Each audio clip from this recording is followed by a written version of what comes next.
रुको, कौन हो तुम?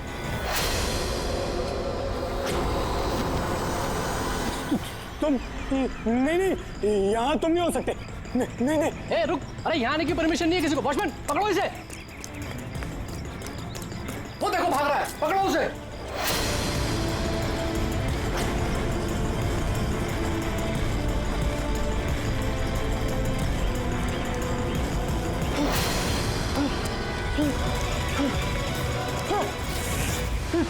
तुम यहाँ भी नहीं, तुम यहाँ नहीं हो सकते। नहीं।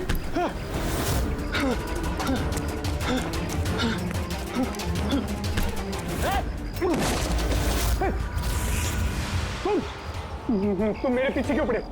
तुम मुझे मार दोगे। अरे कौन है? रुक।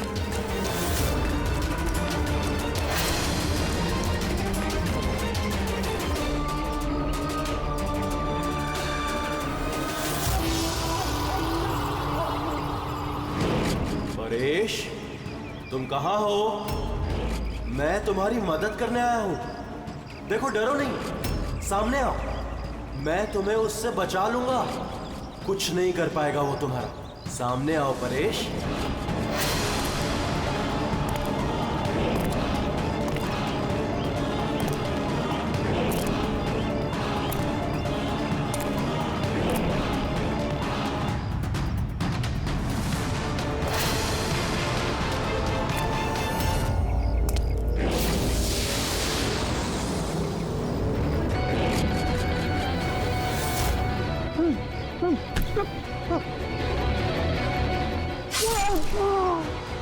ए, कौन है वहां पे?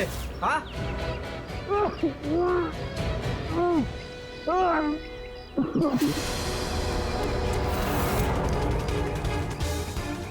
अरे क्या हुआ ये सब? अरे किसने किया? बोलो, बताओ। ठीक तो हो तुम? अरे बताओ किसने किया ये सब?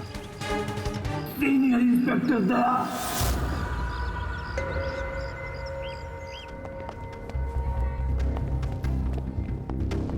हाँ डॉक्टर साहब। पेशेंट खतरे के बाहर है, लेकिन अभी भी बेहोश है। कौन है, कुछ पता चला? हाँ, इसका नाम परेश है, लेकिन अभी तक बेहोश है। होश में आने के बाद आप लोग मिल सकते हैं। ठीक है डॉक्टर साहब, थैंक यू। वैसे आपने हमें क्यों बुलाया? इनके कारण। इनका कहना है कि हमला करने वाला आप ही की टीम का है। What? क्या बकवास कर रहे हैं आप? सीआईडी का काम होता है आम आदमी को मुजरिमों से बचाना, हमला करना नहीं, समझा? सब सच बकवास ही लगता है, लेकिन ये बकवास नहीं है, क्योंकि पीड़ित ने खुद मुझसे कहा है। क्या बताया उसने? किसने हमला किया उस पर, बताओ। दया। What? क्या बोल क्या रहे हो? मैंने उस पर हमला किया? हाँ, उसने मुझसे यही कहा है कि आपने ही उस पर हमला किया है और आप उसे जान से मारना चाहते हो। क्या? मैं उसकी जान लेना चाहता हूँ? हाँ सर, मुझे लगता है कि आपको दया को अरेस्ट कर लेना चाहिए। हमें हमारा काम बताने की जरूरत नहीं है, समझा? मुझे पता था कि आप अपने कलीग का ही साथ देंगे। देखा, चोर चोर मौसेरे भाई। ज्यादा जज मत बन, समझा? और तुम्हारी सर्टिफिकेट की जरूरत नहीं है हमें। परेश को कैसे जानते हो तुम? मैं उसे नहीं जानता सर। तो फिर? सर, ये हमारी कंस्ट्रक्शन साइट पर हमें मिला था। हमें देखकर ऐसे बिहेव कर रहा था कि जैसे इसने कोई भूत देख लिया हो, और फिर एकदम से अंदर भाग गया। और थोड़ी देर बाद इसकी चीख हमें सुनाई दी। जब हम वहां पहुंचे तो वो बुरी तरह जख्मी हालत में पड़ा था, और उसने उसी हालत में हमें बताया कि उस पर हमला दया ने किया है। मैं एक समय पे दो जगह पे नहीं हो सकता। मैं सुबह से ब्यूरो में था। तसल्ली के लिए तुम वो सीसीटीवी फुटेज देख सकते हो, समझे? लेकिन फिर उसने आपका नाम क्यों लिया? एक काम कीजिए, अब जाइए यहाँ से, जाइए। बहुत बोल दिया। Thank you very much doctor साहब। समझ में नहीं आ रहा था, जब तुम ब्यूरो में ही थे तो फिर परेश ने ऐसे क्यों कहा कि दया ने उस पर हमला किया?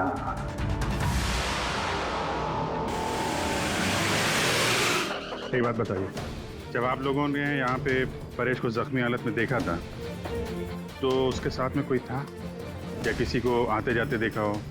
नहीं साहब, वो अकेला ही था। लेकिन सर, उसने इंस्पेक्टर दया का। पता है, उसने दया का नाम बोला। हम यहाँ वो जानने आए जो उसने नहीं बोला, समझे आप? और दया ऐसा नहीं कर सकता। सर आप इतने यकीन से कैसे कह सकते हैं कि दया सर ऐसा कुछ नहीं कर सकते हैं? जो आदमी अपनी जान दांव पे लगा के दूसरों की जान बचाता हो वो किसी का खून नहीं कर सकता। खुद से ज्यादा मुझे दया पे भरोसा है, समझे?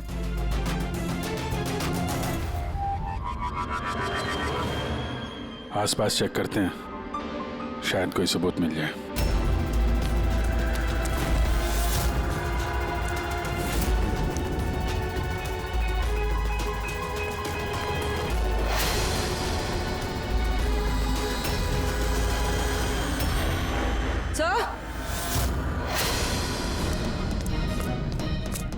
सर ये देखिए। ओह नो, है कौन ये? जिंदा है। हेलो एम्बुलेंस, ये मालमणी के पास अंडर कंस्ट्रक्शन बिल्डिंग है, वहां पे भेजो जल्दी। तुम लोग जानते हो इसे? ये तो सुबह सर है, ये 2-3 बार पहले फ्लैट देखने आ चुके हैं। लेकिन सर इसे हुआ क्या है? शायद ऊपर से गिरा है।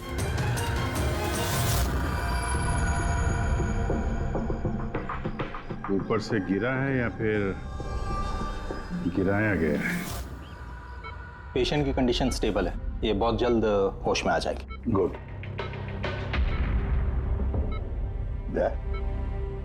क्या हो गया? इसे तुम ऐसे क्यों देख रहे हो?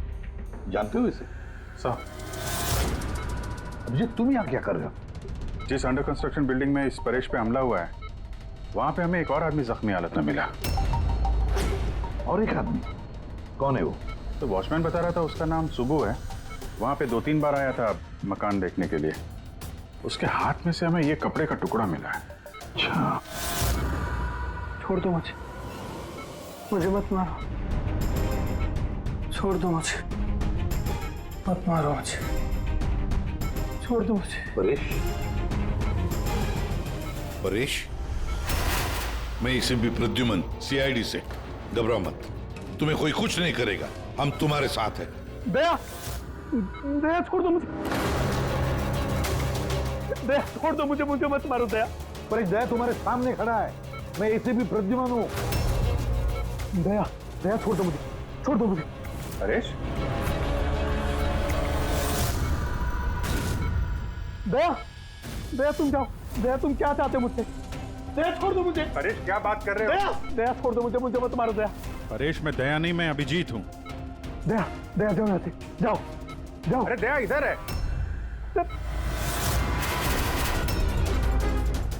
दया छोड़ दो मुझे मत मारो दया। परेश इधर देखो, हम पहले मिल चुके हैं, तुम जानते हो मुझे। दया छोड़ दो मुझे मत मारो। सब दया हो, तुम सब दया हो, मुझे मत मारो। डॉक्टर, दया छोड़ दो मुझे। डॉक्टर, दया छोड़ दो मुझे। डॉक्टर साहब, देखिए ना क्या हो गया इसको? दया छोड़ दो मुझे। एक मिनट। सब दया कुछ नहीं होगा तुम्हें। एक मिनट। सब दया हो तुम। सब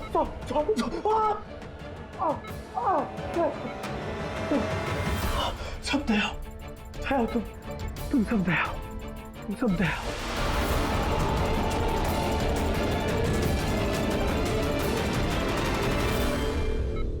ये चक्कर है क्या?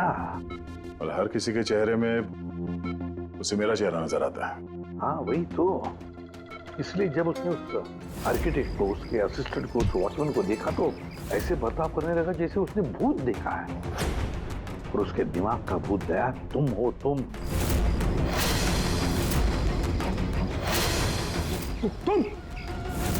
और इसीलिए उसे लगता है कि तुमने उस पर हमला किया है, क्योंकि हमलावर में भी वो तुम्हें ही देख रहा होगा। तो मेरी समझ में ये बात नहीं आ रही सर कि मेरा ही चेहरा क्यों? दया, तुम कह रहे थे ना इसे तुम पहले से जानते हो, कैसे?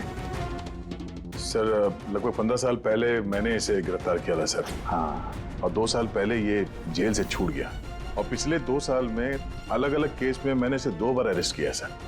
अभिजीत, ये परेश पुराना मेहमान है दया का। और परेश पे हमला किया किसने और क्यों?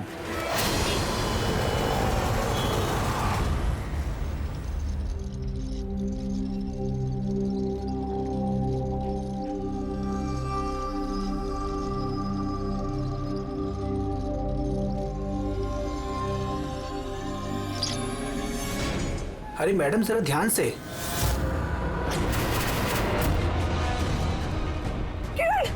कौन किरण?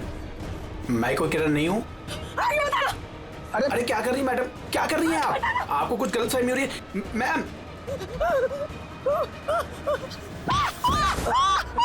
अरे मैडम, आप ठीक तो हो ना?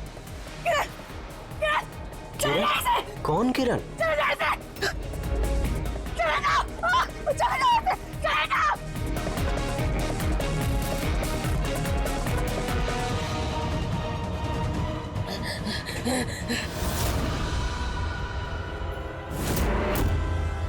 क्यों सुबह, कैसी तबीयत है तुम्हारी?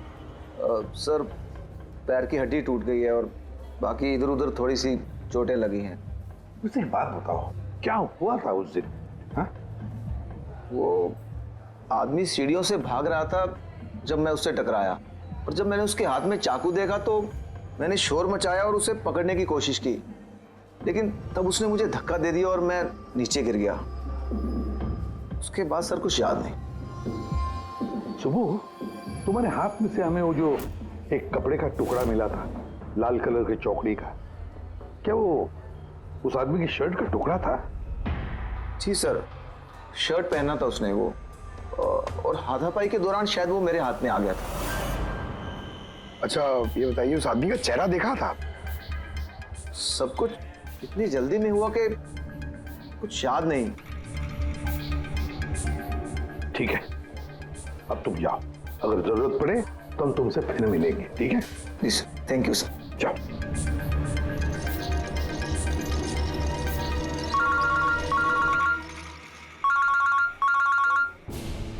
आ गया?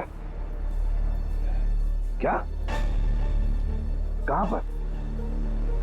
अच्छा ठीक है, मैं अभिजीत और पूरी को भेजता हूं उधर। हाँ हाँ, अभी अभी। यस। क्या हुआ सर?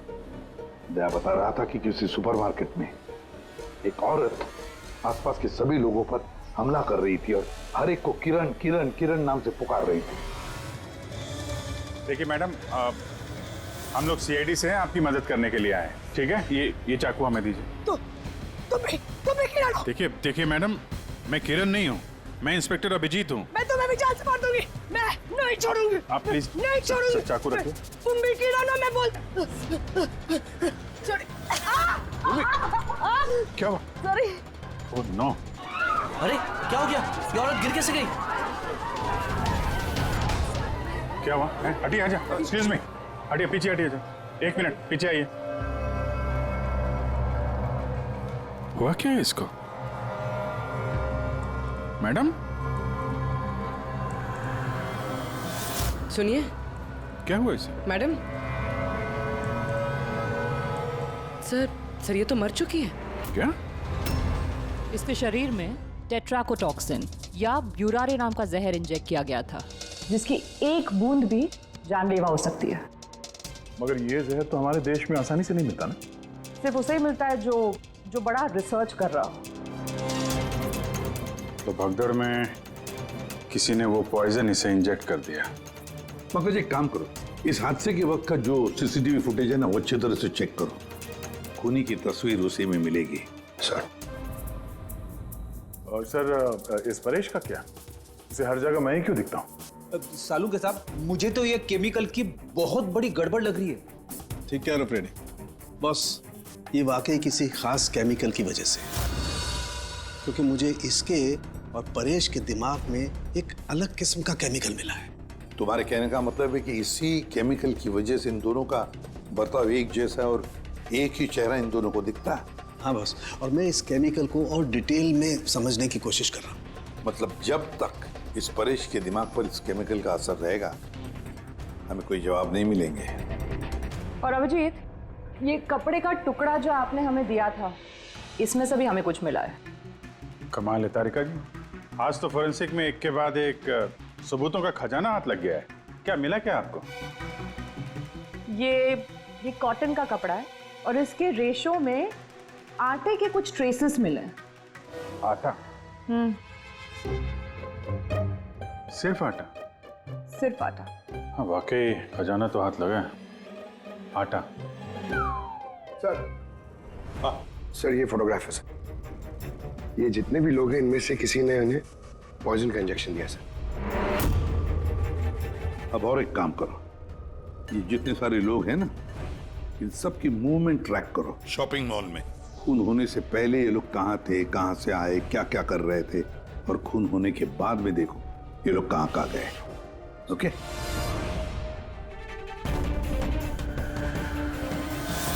सर, मैंने इस औरत का बैकग्राउंड चेक किया। इसका नाम शिप्रा है। ये एक हाउसवाइफ थी। सर, परेश तो फिर भी एक मुजरिम है, उसके कई दुश्मन हो सकते हैं, लेकिन इसकी किससे क्या दुश्मनी हो सकती है?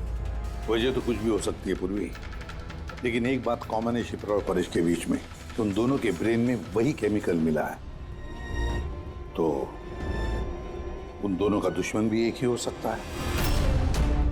इस किरण के बारे में क्या पता चला? सर, किरण शिप्रा का पति था और 2 साल पहले ही उसकी मौत हो चुकी थी। सर, किरण शिप्रा को काफी मारता पीटता भी था। कोई ना कोई बात तो है इस परेश और शिप्रा के बीच में, कोई कॉमन बात, जिसकी वजह से ये दोनों भी उस खूनी के निशाने पर आ गए। क्या हो सकती है वो कॉमन बात? क्या हो सकती है? सर, मैं परेश के पड़ोस में पिछले 5 साल से रहता हूँ, पर अजीब बात है सर, ना मैंने उसे कभी देखा, ना कभी मुलाकात हुई। और कोई नहीं है परिवार में उसके?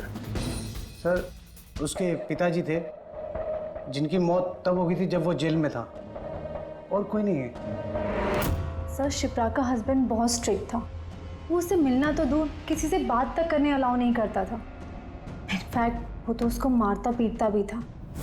सर, उसके हस्बैंड के डेथ के बाद ना मैंने बहुत कोशिश की कि मैं उससे बात करूं, उससे पूछूं, लेकिन उसने इंटरेस्ट नहीं रखा। अच्छा, उसका कोई करीबी दोस्त, कोई रिश्तेदार नहीं था क्या? सर, मुझे नहीं लगता कि होगा। अच्छा। शिप्रा और परेश दोनों की जिंदगी में एक बात कॉमन, दोनों जिंदगी में अकेले थे, ना कोई दोस्त, ना कोई रिश्तेदार। सर, दोनों में एक चीज कॉमन है। क्या? सर, हमने परेश और शिप्रा का कंप्यूटर चेक किया, तो उनकी कंप्यूटर हिस्ट्री से पता चला है कि दोनों ने ही ऑनलाइन सपोर्ट ग्रुप ज्वाइन किया था। अच्छा, ऑनलाइन सपोर्ट ग्रुप मतलब? सर, ये ग्रुप्स है जो डिप्रेशन, लोनलीनेस, ड्रग एडिक्शन और अल्कोहलिज्म में फंसे होते हैं, उनकी काउंसलिंग करता है और उनकी मदद करता है। सर, शिप्रा ने 2 हफ्ते पहले ही एक ऐसा ग्रुप ज्वाइन किया था जो शादीशुदा जिंदगी में परेशान लोगों की मदद करता है, और परेश ने अपने अकेलेपन से निकलने के लिए पिछले महीने ही ऐसा ग्रुप ज्वाइन किया था। अजीब इत्तेफाक है, दोनों ने ऑनलाइन ग्रुप ज्वाइन किया और दोनों को एक ही तरीके की परेशानी हुई। कुछ पता चला इस ग्रुप के बारे में? सर, हमारा साइबर एक्सपर्ट राज इस ग्रुप को ट्रेस करने की कोशिश कर रहा है, जल्दी कुछ पता चल जाएगा। सर, सर, शिप्रा का खून इसी आदमी ने किया। जिस वक्त उसका खून हुआ था, उस वक्त जितने भी लोग मौजूद थे, ये सबसे ज्यादा अजीब है सर। सर, जिस वक्त अभिजीत सर और पूर्वी सुपरमार्केट पहुंचे थे, ठीक उसी वक्त ये आदमी वहां पहुंचा था सर, और भीड़ में घुस गया था, और जब शिप्रा की मौत हुई तो फटाफट वहां से भाग गया। रेडी, काम करो, हमारा डेटाबेस चेक करो, शायद इसके बारे में कुछ पता चले, कोई लीड मिल जाए। इसका मतलब है सर, ये खूनी सुपरमार्केट में कुछ खरीदने नहीं बल्कि शिप्रा को मारने के लिए आया था।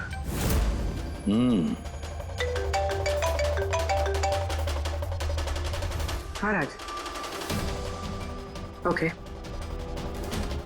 ठीक है, तो तुम मुझे एड्रेस SMS कर दो। Thank you. Sir, cyber expert Raj का फोन था, उसका कहना है कि ये दोनों ग्रुप्स एक ही IP एड्रेस से बनाए गए हैं। हाँ, एक ही कंप्यूटर से? हाँ सर। IP का एड्रेस मिला है? हाँ सर, अंधेरी में एक प्रिंटिंग शॉप है, ये दोनों ग्रुप्स वहीं से बनाए गए हैं। बस, तो फिर अभिजीत, तुम और पूर्वी जाओ वहां पर और देखो कौन है इस सबके पीछे और उसका क्या कनेक्शन है। सर, क्या सोच रहे होते हैं? सर, नहीं, पंकज ने भी बताया कि वो खूनी शिप्रा को मारने के इरादे से ही आया था। तो फिर सर, उसे पता कैसे चला कि शिप्रा वहाँ सुपरमार्केट में है और वो लोगों पे हमला कर रही है? वो शिप्रा को फॉलो कर रहा होगा सर। अगर फॉलो कर रहा था तो अभिजीत और पूर्वी के वहां सुपरमार्केट में पहुंचने से पहले वो मार के निकल जाता, बाद में नहीं मारता उसे। अभिजीत को सुपरमार्केट पहुंचने में 20 मिनट लगे और खूनी को भी वहां पहुंचने में 20 मिनट लगे, तो इसका मतलब है दोनों को भी खबर एक ही वक्त पहुंची थी। तो कहीं ऐसा तो नहीं कि इंफॉर्मेशन खूनी को हमसे ही गई हो? हमारे यहां से इंफॉर्मेशन? हाँ, हो सकता है। दया कहीं ऐसा तो नहीं कि जब हम परेश को देखने गए थे हॉस्पिटल में, उस वक्त खूनी वहां पर मौजूद था और उसने मेरी बातें सुन ली हो? अरे खूनी हॉस्पिटल में कर क्या रहा था? दया, परेश खूनी के हाथों पहले तो बच गया था। हो सकता है खूनी अपना अधूरा काम पूरा करने हॉस्पिटल आया था, परेश को खत्म करना चाहता था वो, इसलिए।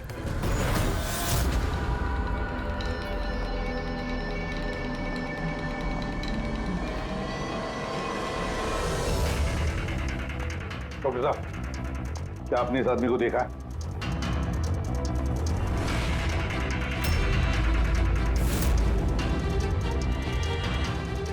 भाई साहब, ये आदमी को देखिए जरा, इस हॉस्पिटल में इसको देखा है कहीं?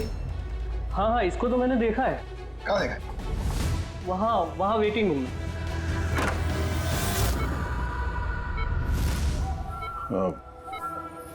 क्या कोई आया था क्या? नहीं सर, यहाँ कोई नहीं आया। ठीक।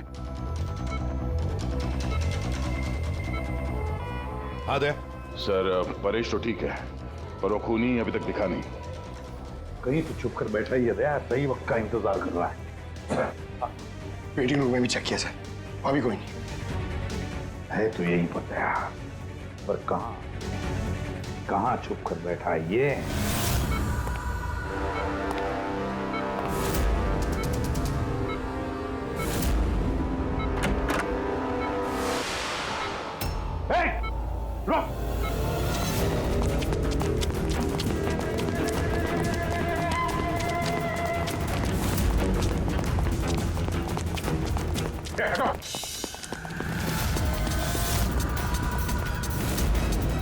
कहाँ भागोगे?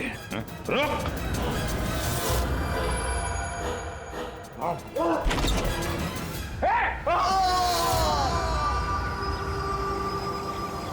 My God! हाँ भाई, क्या मिला? सर, ये दोनों साइड डिलीट किए जा चुके हैं, अब वो ऑपरेशनल नहीं है। मतलब अपराधी ने सबूत मिटा दिया? जी सर, पर सर कुछ इंटरेस्टिंग चीजें मेरे हाथ लगी है। क्या? ये देखिए सर, इसी आईपी एड्रेस से, इसी कंप्यूटर से उस तरीके के 6 और ऑनलाइन सपोर्ट ग्रुप बनाए गए हैं। तो लोगों को फंसाने के लिए ऐसे कई ग्रुप बनाए गए हैं? बिल्कुल सर। सर, बाकी ग्रुप डिटेल में चेक कर लेता हूँ।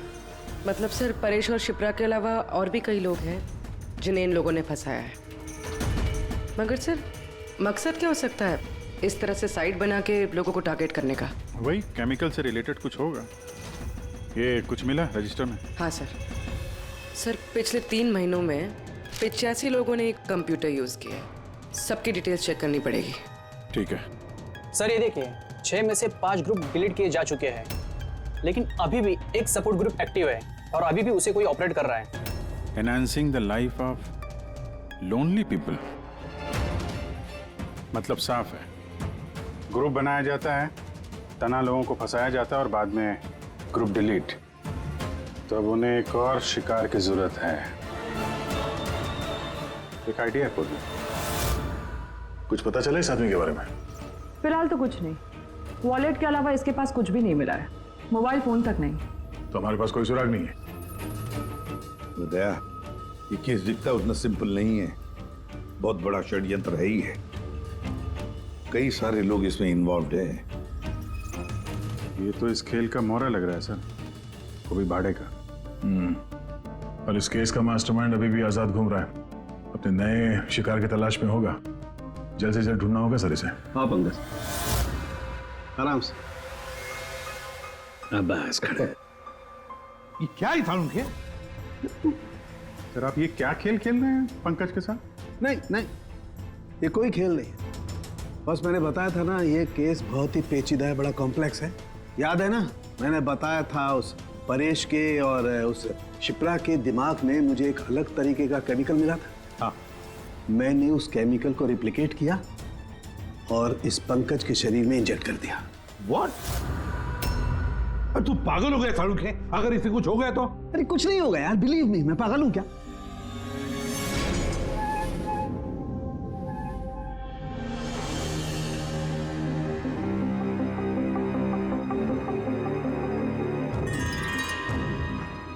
पंकज, अब आंखें खोलो, देखो तुम्हारे सामने कौन खड़ा है। तो फ्रेडी सर है। ग्रेट, ये फ्रेडी सर है ना। अब इस तरफ देखो पंकज, यहां कौन खड़ा है?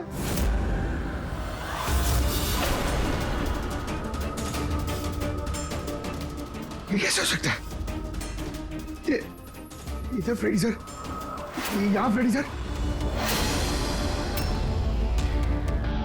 मतलब शाहरुख है, ये परेश और शिप्रा के साथ यही हो रहा? बंद कर। बस बस, पट्टी लगा लो, पट्टी लगा लो बस।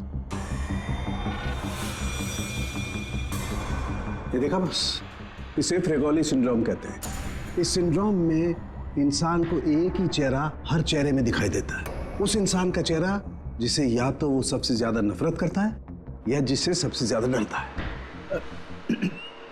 पंकज, मुझसे इतनी नफरत करता है तू? अरे सर, आपसे नफरत थोड़ी करता हूँ सर, आपसे तो मैं डरता हूँ। पंकज को मैंने इस केमिकल का बहुत थोड़ा सा डोज दिया, इसीलिए इस पर वैसा असर नहीं हुआ जैसा शिप्रा पर और परेश पर हुआ था।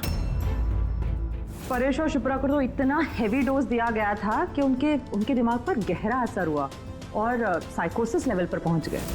इसलिए दोनों ऐसा रिएक्ट कर रहे थे जैसे सामने भूत दिख गया हो। तो इसका मतलब जैसे जैसे परेश के दिमाग से ये केमिकल का असर कम होगा, नॉर्मल हो जाएगा और हमें अपराधी तक पहुंचने का जरिया मिल जाएगा। हो सकता है, लेकिन दावा नहीं कर सकते। और हाँ, हम ये भी नहीं कह सकते कि इस केमिकल का असर कितने दिनों में खत्म होगा।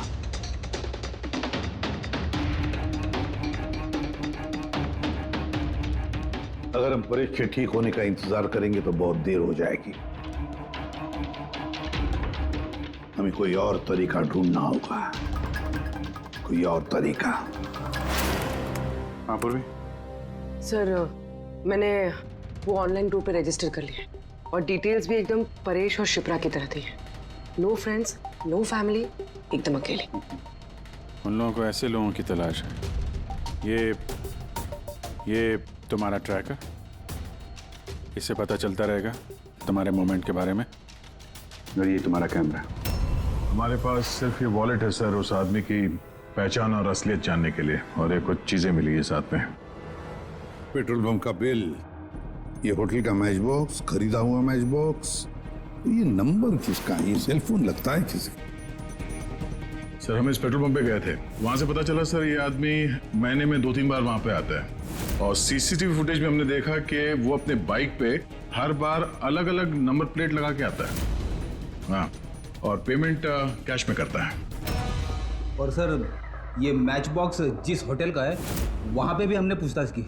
वो आदमी महीने में 5-6 दफ़ा खाना खाने आता है और पेमेंट भी कैश से करता है।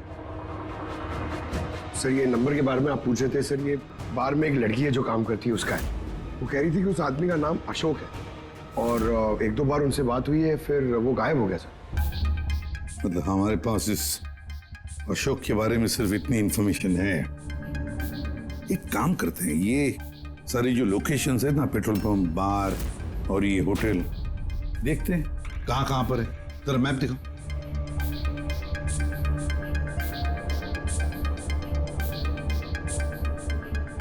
ये वो जगह है जहाँ पे वो पेट्रोल पंप है। सर, यहाँ पे बाहर है सर। और सर, ये होटल है।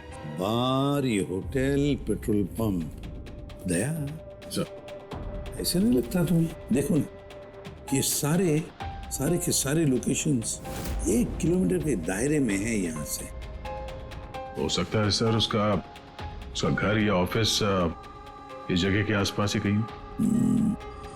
Are you ready? I'm ready. चल। चलो। हाँ सर मैं रेडी। अरे वाह, बहुत अच्छा गेटअप है। इसके घर का क्या किया?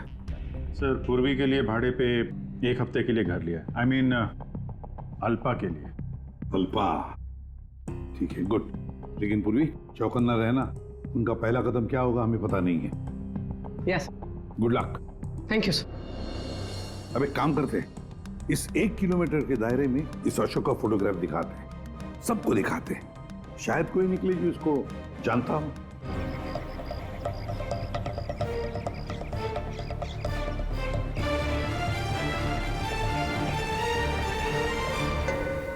पूर्वी। हाँ सर। चौकन्ना रहना। सर यहाँ पे तो सब ठीक है।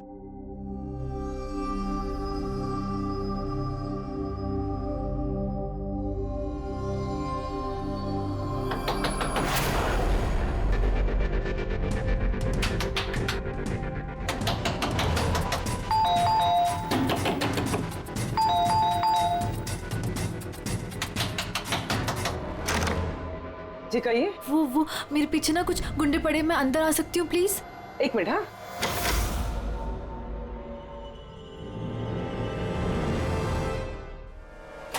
हाँ हाँ जल्दी आओ।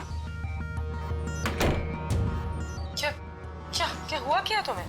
अरे ये तो आदिति है, शिप्रा की पड़ोसन। वो एक्चुअली मेरे पीछे कुछ गुंडे पड़ गए थे, मुझे समझ नहीं आ रहा था, इसलिए मैं आपके घर आ गई। कोई बात नहीं। Thank you miss. अल्पा, और तुम? अदिति। बैठो। अब प्लीज मुझे 1 गिलास पानी देंगे प्लीज? अभी लाती हूँ।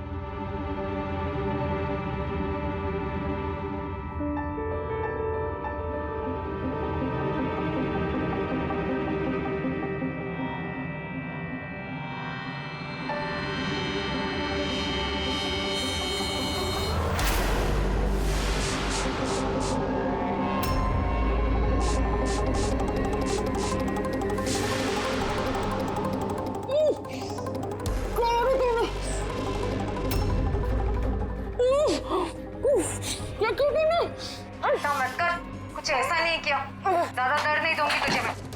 पूर्वी,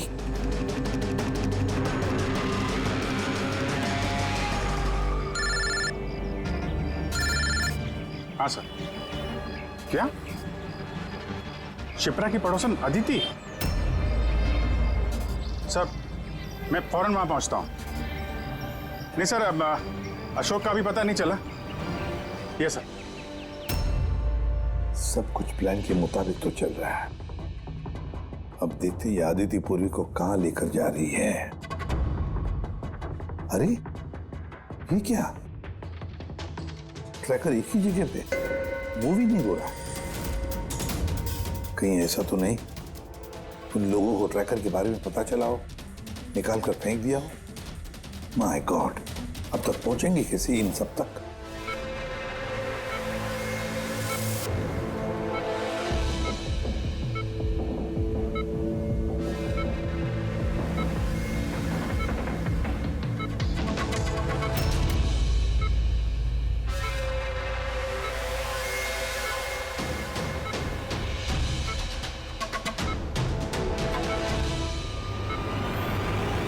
चलो, तुम्हारे दवा का वक्त हो गया है, अब अच्छे बच्चे की तरह दवा लो।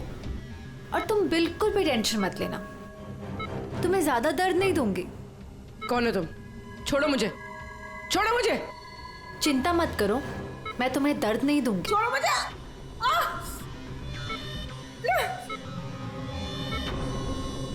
मैंने तुम्हें मना किया था ना कि कुछ दिनों के लिए हम किसी नए लोगों को नहीं लाएंगे, क्योंकि सीआईडी वाले हमें पागलों की तरह ढूंढ रहे हैं। हमारी कोई भी लापरवाही हमें बहुत महंगी पड़ सकती है। सर अदिति का घर बंद था, दरवाजा तोड़ के हम लोग अंदर भी घुसे पर कुछ हाथ नहीं लगा सर। इस अशोक का भी कुछ पता नहीं चल रहा है। सर ऐसा लग रहा है हमारे लिए सारे रास्ते बंद हो गए। नहीं फ्रेडी, हमारे लिए कोई रास्ता बंद नहीं होता, हम सीआईडी वाले रास्ता बनाते हैं। सर वो लोग कहीं पूर्वी को केमिकल इंजेक्शन ना दे दे। नहीं, कुछ नहीं करेंगे वो लोग, पूरी को कुछ नहीं होगा। कोई तो बात हम मिस कर रहे हैं, कोई तो बात है जो हमसे छूट रही है, पर क्या क्या हो सकती है वो बात? सर वो कपड़े का टुकड़ा जो हमें सुबह के हाथ में मिला था? उसके रेशे में आटा मिला था हमें। हाँ सर, आटा। जब मैं अशोक के बारे में रोड पे लोगों से पूछ रहा था, हाँ, तो वहां पे मैंने एक आटा की चक्की देखी थी और उसके पीछे एक पुरानी बिल्डिंग भी है। तो फिर जरूर वो आदमी जिसने परेश पर हमला किया उस आटे की चक्की के आसपास ही रहता होगा, इसीलिए तो उसकी शर्ट पर आटा आ गया। तो ये भी तो हो सकता है कि परेश पे हमला करने वाला अशोक ही हो। सर वो कपड़े का टुकड़ा भी अशोक का ही हो सकता है। ये भी हो सकता है कि परेश पे हमला करने वाला और ये अशोक दोनों एक गैंग के लिए काम करते हो और वो गैंग आटे के चक्की के आसपास होगा। सबके सब आटे के चक्की के आसपास ही हो गया अभिजीत, और पूर्वी को भी उस चक्की के आसपास ही रखा होगा।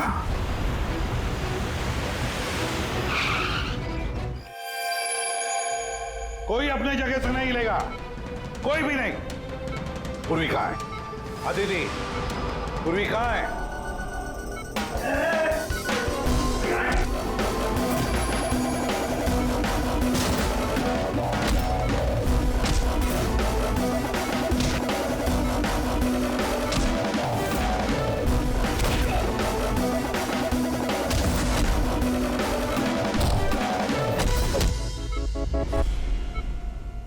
सब नर्सेज और डॉक्टर इस तरफ आ जाओ। चले। चलो तुम भी जल्दी। डॉक्टर आदिति, पूर्वी कहाँ है? पूर्वी कहाँ है?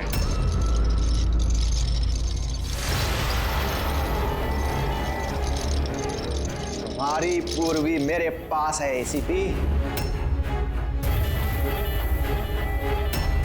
सुब्बू तुम?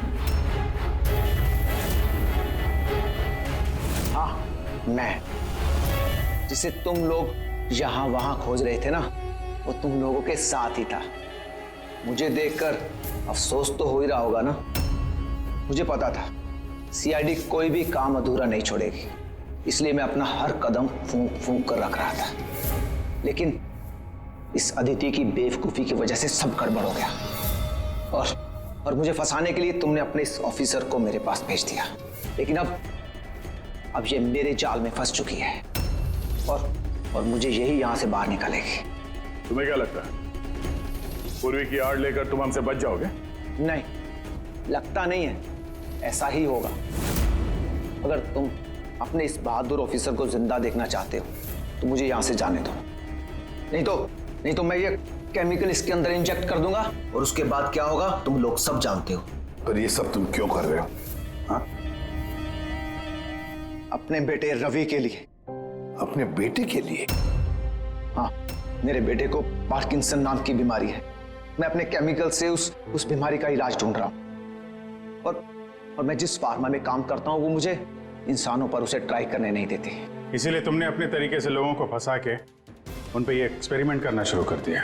अगर मैं ऐसे नहीं करूंगा तो मैं सही इलाज तक नहीं पहुंच पाऊंगा। कैसे पता चलेगा मुझे कि इन केमिकल्स का इंसानों पर रिएक्शन क्या होता है?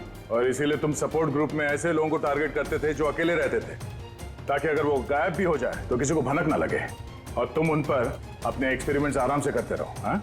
अकेलेपन से जूझ रहे परेश को मैंने अपने सपोर्ट ग्रुप के जरिए फंसाया और उस पर एक्सपेरिमेंट शुरू किया।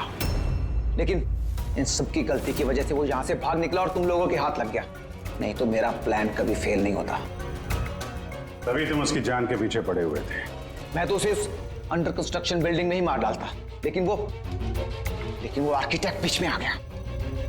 वहां तुम भी तो जख्मी हालत में मिले थे, ये क्या चक्कर है? परेश को जैसे ही मैंने चाकू मारा मुझे लोगों की आवाज आई और मैं वहां से भागना चाहा और हड़बड़ी में तुम्हारा पैर फिसल गया और तुम सीधे नीचे गिर गए। मैं तो वहां से भी भाग जाता, लेकिन मेरे टूटे हुए पैर की वजह से मैं भाग नहीं पाया। और इसीलिए तुमने विक्टिम होने का ढोंग किया ताकि तुम सेफ भी रहो और किसी को तुम पे शक भी ना हो। और तभी तुम लोगों की नजर मुझ पर पड़ी। और शिप्रा का क्या? उसे तो तुमने किडनैप नहीं किया था, वो तो सुपरमार्केट में घूम रही थी। सपोर्ट ग्रुप में से अदिति ने शिप्रा को चुना और हमने डिसाइड किया कि हम उसे किडनैप नहीं करेंगे और चुपचाप ये ड्रग देते रहेंगे। खिलाड़ी तो तुम शातिर हो और थोड़े कच्चे हो, नहीं तो हमारे लिए सबूत नहीं छोड़ते तुम। याद है ना तुम्हारा वो शर्ट, उसका एक टुकड़ा, कपड़े का टुकड़ा, उस पर जो आटा लगा था ना, बस उसी के जरिए हम तुम तक पहुंच गए।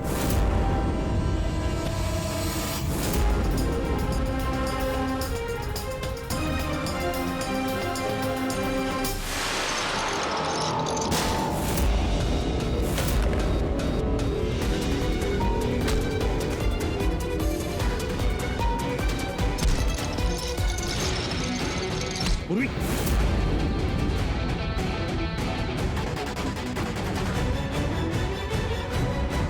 पूर्वी देखो। हाँ, क्या किया तुमने सुब्बू? कभी सोचा है? हाँ? अपने बेटे को बचाने के लिए तुमने न जाने कितने लोगों की जान दांव पर लगा दी, पर यह नहीं सोचा ना कि सही क्या है, गलत क्या है। तुम्हारे बेटे को तो हम अच्छी से अच्छी ट्रीटमेंट दिलवाएंगे, मगर तुम्हें जेल की सलाखों के पीछे बिठा देंगे। शायद फांसी का ऑर्डर भी आ जाएगा तब तक। For more updates, subscribe to our channel, click the show links and enjoy watching the videos.